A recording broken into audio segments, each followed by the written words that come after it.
আসসালামু আলাইকুম, স্বাগত জানাচ্ছি আরটিভির মধ্যাহ্নের সংবাদে। আপনাদের সঙ্গে আছি আমি ফারজানা তানি। অপরিবর্তিত রয়েছে তিনবারের প্রধানমন্ত্রী বেগম খালেদা জিয়ার শারীরিক অবস্থা। উন্নত চিকিৎসার জন্য খালেদা জিয়াকে লন্ডনে নিতে কাতার সরকারের ব্যবস্থাপনায় জার্মানি থেকে আসছে এয়ার অ্যাম্বুলেন্স। আজ বিকেলে বিমানটি ঢাকায় পৌঁছানোর কথা রয়েছে। এদিকে মহাসচিব মির্জা ফখরুল ইসলাম আলমগীর বলেছেন, চিকিৎসকরা নিশ্চিত করলেই আগামী রোববার বিএনপি চেয়ারপারসন খালেদা জিয়াকে এয়ার অ্যাম্বুলেন্সে তোলা হবে। শুক্রবার বাদ জুমা রাজধানীর নয়াপল্টনে বিএনপির কেন্দ্রীয় কার্যালয় সংলগ্ন মসজিদের সামনে এ কথা বলেন তিনি।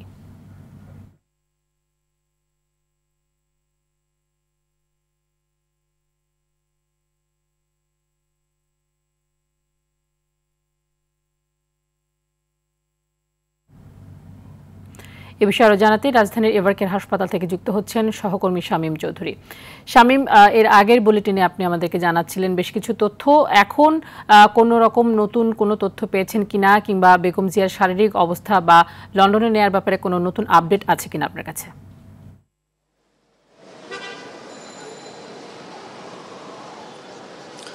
তানি, আপনি যেমনটা বলেছেন এর আগেও আমি বলেছিলাম যে বেগম খালেদা জিয়াকে নিয়ে সর্বশেষ যে তথ্য সেটি হচ্ছে বিএনপি মহাসচিব মির্জা ফখরুল ইসলাম আলমগীর গতকালই বলেছিলেন যে বেগম খালেদা জিয়ার শারীরিক অবস্থা যদি উন্নতির দিকে যায় এবং দূর ভ্রমণের জন্য যদি তার শরীরে স্থিতিশীলতা আসে স্বাস্থ্যের মধ্যে, তাহলে তাকে নিয়ে যুক্তরাজ্যে রওনা হবে আগামী রবিবার। এবং আজকে নাগাদ কিন্তু কাতার যে এয়ার অ্যাম্বুলেন্সটা পাঠানোর কথা রয়েছে বিকেল 5টা নাগাদ এখানে ঢাকায় এসে পৌঁছাবে। এখন পর্যন্ত আমাদের কাছে এই তথ্যই আছে। এর বাইরে বিএনপির পক্ষ থেকে কোনো তথ্য এখন পর্যন্ত জানানো হয়নি। আরেকটা বিষয়ে বিভিন্ন গণমাধ্যমে থেকে যে তথ্য ছড়াচ্ছে বা বিভিন্ন তথ্য পাওয়া যাচ্ছে সেটি হচ্ছে গতকাল বিকেলে বেগম খালেদা জিয়ার একটা এন্ডোস্কোপি করানো হয়েছিল এবং তার যে রক্ত জমাট বেঁধেছিল সেই রক্ত কিছুটা স্থিতিশীল, মানে রক্তক্ষরণ বন্ধ হয়েছে এবং বেগম খালেদা জিয়ার জন্য পাঠানো যে এয়ার অ্যাম্বুলেন্সটা সেটি আজকে না হয়ে আরও পরে আসতে পারে, এরকম তথ্য বিভিন্ন গণমাধ্যমে প্রচারিত হচ্ছে। এবং আজকে রাতে 9টায় মেডিকেলের একটি টিম বসতে পারে বেগম খালেদা জিয়াকে যুক্তরাজ্যে নেয়ার বিষয়ে সিদ্ধান্ত নেওয়ার জন্য। কিন্তু এই সব কোনো তথ্যই বিএনপির যিনি চেয়ারপারসনের দায়িত্বে থাকা চিকিৎসক ডাক্তার এজেড জাহিদ তার কাছ থেকে নিশ্চিত করা যায়নি। তিনি এমন কোনো কিছু বলেননি। এ কারণে বিএনপি মিডিয়া সেলের পক্ষ থেকে বারবার খুদে বার্তায় একটা বিষয় জানানো হয়েছে, বেগম খালেদা জিয়ার যুক্তরাজ্যে নেয়ার বিষয়টি এবং তার শারীরিক যে অবস্থা এবং বেগম খালেদা জিয়ার সর্বশেষ যে তথ্য এয়ার অ্যাম্বুলেন্স সহ বিভিন্ন বিষয় নিয়ে ডাক্তার এজেড জাহিদের বিবৃতি এবং তার আনুষ্ঠানিক বক্তব্য ছাড়া কোনো কিছুই আসলে প্রচার না করতে গণমাধ্যমের কাছে বারবার অনুরোধ করেছে বিএনপি মিডিয়া সেল। তবে এ পর্যন্ত আমরা যেটা জানি, গতকাল বিএনপি মহাসচিব মির্জা ফখরুল ইসলাম আলমগীর যেটা বলেছেন সেটাই আমাদের কাছে সর্বশেষ তথ্য। তানি, এই ছিল এখান থেকে সর্বশেষ। ধন্যবাদ আপনাকে। আজ ঐতিহাসিক 6 ডিসেম্বর স্বৈরাচার পতন দিবস। 1990 সালের এই দিনে গণ আন্দোলনের মুখে পতন ঘটে তৎকালীন স্বৈরশাসক সাবেক রাষ্ট্রপতি হোসেন মোহাম্মদ এরশাদের। 1990 সালের 10 অক্টোবর থেকে সম্মিলিত বিরোধী জোট এরশাদ বিরোধী আন্দোলন শুরু করে। স্বৈরাচার বিরোধী আন্দোলনে প্রাণ হারান নূর হোসেন, ডাক্তার মিলন সেলিম, দেলোয়ার তাজুল সহ অনেকেই। অবসান ঘটে দীর্ঘ 9 বছরের স্বৈরশাসনের। এই দিন মুক্তি পায় গণতন্ত্র। 1982 সালের 24 মার্চ তৎকালীন সেনাপ্রধান HM এরশাদ সামরিক আইন জারির মাধ্যমে ক্ষমতা দখল করেছিলেন।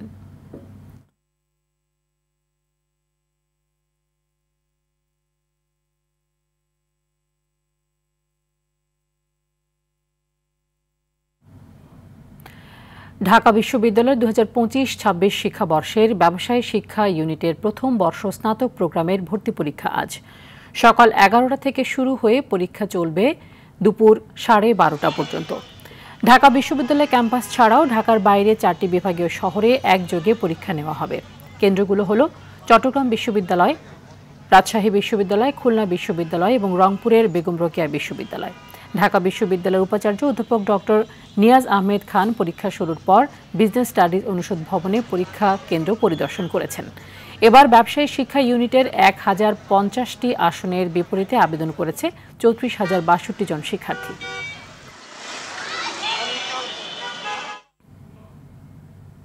এই মুহূর্তে ঢাকা বিশ্ববিদ্যালয়ে আছেন আমাদের সহকর্মী দীপ্ত চন্দ্র পাল, সরাসরি যুক্ত হচ্ছেন তিনি।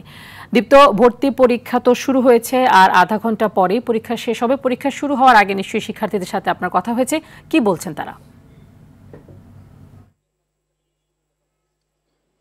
তানি, আপনি যেমনটি বলছিলেন যে এবার যে ভর্তি পরীক্ষা ব্যবসায় ইউনিটের সেটি কিন্তু 11টা থেকে শুরু হয়েছে এবং 12:30টায় শেষ হবে, অর্থাৎ তার কয়েক মিনিট পরেই কিন্তু পরীক্ষাটি শেষ হবে। এবং ইতিমধ্যে বেলা 11:30টার দিকে ঢাকা ইউনিভার্সিটির যিনি উপাচার্য রয়েছেন তিনি কিন্তু পরীক্ষা কেন্দ্র পরিদর্শনে এসেছেন। আমরা দেখেছি যে বিজনেস যে ফ্যাকাল্টি রয়েছে সেই ফ্যাকাল্টির যিনি ডিন রয়েছেন তার সঙ্গে কথা বলেছেন এবং সার্বিক যে খোঁজখবর সেটি নিয়েছেন। তারপরে কিন্তু তিনি পরীক্ষা কেন্দ্র পরিদর্শনে গিয়েছেন এবং পরীক্ষা কেন্দ্র পরিদর্শনের পর তিনি এখানে রয়েছেন। কিছুক্ষণের মধ্যেই গণমাধ্যমের সঙ্গে কথা বলবেন। আরেকটু বিষয় যদি জানিয়ে রাখি, শিক্ষার্থীদের সঙ্গে আমাদের কথা হয়েছে, তারা যেটা জানিয়েছে যে তারা এই ব্যবসায় শিক্ষা যে পরীক্ষাটি রয়েছে এই ইউনিটে তারা এখানে ভর্তি হওয়ার জন্য অনেকটাই আশাবাদী এবং তারা আশা করছে যে প্রশ্নপত্র ফাঁস যে কোনো ধরনের যে অপ্রীতিকর ঘটনা এবার ঘটবে না।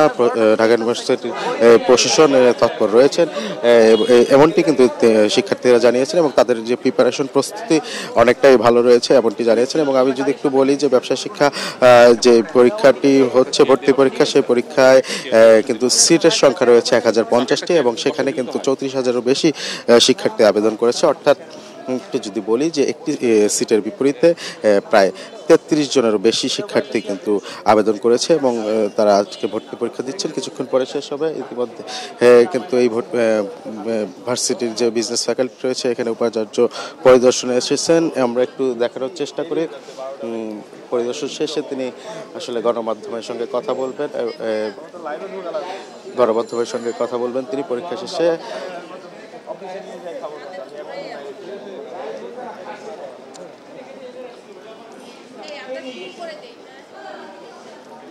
তো তারই আমি যদি একটু বলি যে পরীক্ষা সার্বিক পরিস্থিতি এখন পর্যন্ত যেটি জানিয়েছেন বিশ্ববিদ্যালয় প্রশাসন সবকিছু সুন্দর রয়েছে এমনটি তারা জানিয়েছেন। এবং এই পরীক্ষার পরে আবার 13 তারিখে আবার পরীক্ষা রয়েছে। শুধু ঢাকা বিভাগেই নয়, ঢাকা বিশ্ববিদ্যালয় ছাড়াও দেশের 4টি বিভাগে এই পরীক্ষা একযোগে অনুষ্ঠিত হয়েছে। চট্টগ্রাম, রাজশাহী, খুলনা এবং রংপুর বিভাগে একযোগে এই পরীক্ষাটি চলছে। তো তানি, এই ছিল আমার কাছে সবশেষ তথ্য। তানি, ধন্যবাদ আপনাকে। এক রাতের ব্যবধানে খুচরা বাজারে পেঁয়াজের দাম বেড়েছে কেজি প্রতি 40 থেকে 50 টাকা পর্যন্ত। ব্যবসায়ীরা বলছেন সরবরাহ কমে যাওয়ায় পাইকারি বাজারেই দাম বাড়ছে, যার প্রভাব পড়ছে খুচরা বাজারে। এতে ক্রেতাদের মধ্যে দেখা গেছে অসন্তোষ, বাজার তদারকির অভাব ও সিন্ডিকেটকে দুষছেন ক্রেতারা। রাজধানীর বিভিন্ন বাজারে দেশি পেঁয়াজ কেজি প্রতি বিক্রি হচ্ছে 150 থেকে 160 টাকায়। এদিকে ভরা মৌসুমেও বাজারে সবজির দাম চড়া, ফলে দৈনন্দিন বাজারে চাপ বাড়ছে সাধারণ মানুষের ওপর। বেশিরভাগ সবজির দাম প্রতি কেজি 60 থেকে 80 টাকার ঘরে রয়েছে। এছাড়া সরকারের অনুমতি ছাড়াই বাড়তি দামে বিক্রি হচ্ছে সয়াবিন তেল। প্রতি লিটার বোতলজাত সয়াবিন তেলের দাম 9 টাকা বাড়িয়ে দিয়েছেন ব্যবসায়ীরা। একইভাবে 5 লিটারের বোতলের দাম 43 টাকা এবং 2 লিটারের বোতলের দাম বাড়িয়েছেন 18 টাকা। পেঁয়াজ আসলে এই তুলনায় একটু বাড়ছে। দামটা বেড়লে তো বর্তমান সময়ে আমাদের চলা খুবই কষ্ট। সিন্ডিকেট, সমস্ত সিন্ডিকেট, কোন ডারমিতে যাবেন আপনি সিন্ডিকেট ছাড়া? সরকারের কোনো তো তদারকি নাই। সরকার তো রেট বাড়ায়নি, রেটটা বাড়াইছে কোম্পানি মাল দিছে ডিলারের নতুন রেট। সরবরাহ কোনো ঘাটতি নাই, কোনো মনে করেন যে কোনো আলাপ আলোচনা নেই, হঠাৎ করে দাম বেশি। পেঁয়াজের আকাশচুম্বী দাম নিয়ে আরও তথ্য জানাতে দিনাজপুরের হিলি থেকে সরাসরি যুক্ত হচ্ছেন সহকর্মী আব্দুল আজিজ। কিছুদিন আগে পেঁয়াজের দাম কমেছিল, এখন হঠাৎ করেই আবার এক রাতের মধ্যে দাম বেড়ে গেছে। এর কারণ হিসেবে কি বলছেন ব্যবসায়ীরা?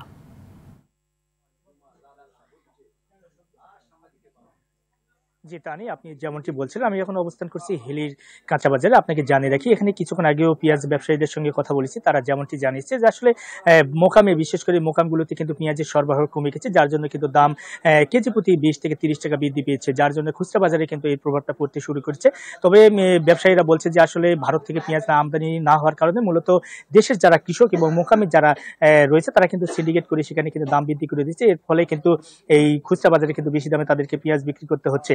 তবে আপনাকে আরেকটা বিষয় জানিয়ে রাখি, আমরা দেখেছিলাম যে গত বছর এই সময়ে ভারত থেকে কিন্তু পেঁয়াজ আমদানি সেই সময় কিন্তু বন্ধ ছিল, তারপরে কিন্তু মুড়ি কাটা যেসব পেঁয়াজ ছিল সেগুলো বিক্রি হয়েছিল 30 থেকে 35 টাকা, কিন্তু বর্তমানে এই বাজারে অর্থাৎ আজকের বাজারে কিন্তু মুড়ি কাটা পেঁয়াজ বিক্রি হচ্ছে 110 টাকা কেজিতে, অর্থাৎ কেজি প্রতি প্রায় কিন্তু অনেকটাই দাম কিন্তু বৃদ্ধি পেয়েছে। অর্থাৎ যেমন শুকনো পেঁয়াজ যেটি রয়েছে সেটির দামও যেমনটি বৃদ্ধিছে, সেই সঙ্গে কিন্তু পাল্লা দিয়ে বাড়ছে মুড়ি কাটা পেঁয়াজের দামও। এটা কিন্তু চরম ভোগান্তির মধ্যে ভোগান্তি পোয়াতে হচ্ছে কিন্তু সাধারণ ভোক্তাদের। আপনাকে জানিয়ে রাখি যে এই চলতি বছরের 30 আগস্ট থেকে কিন্তু ভারত থেকে পেঁয়াজ আমদানি অদ্যবধি কিন্তু বন্ধ রয়েছে।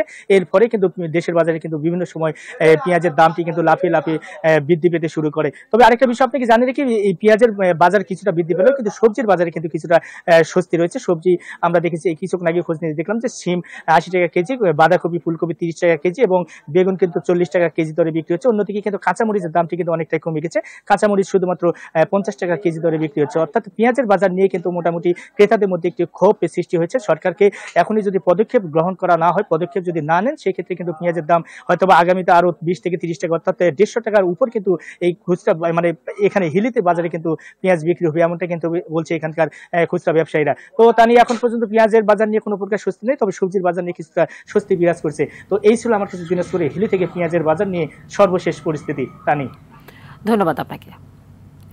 অন্তঃসত্ত্বা ভারতীয় নারী সোনালী খাতুন অবশেষে ফিরে গেলেন নিজ দেশে।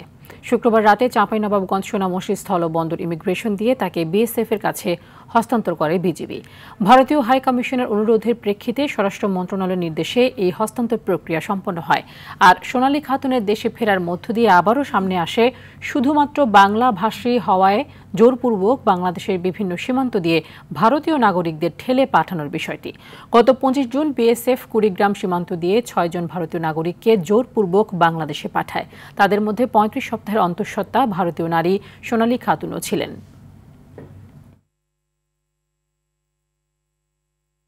মধ্যাহ্নের সংবাদ এ পর্যন্তই। দুপুরের সংবাদ 1:45 দেখার আমন্ত্রণ রইল। ধন্যবাদ সবাইকে।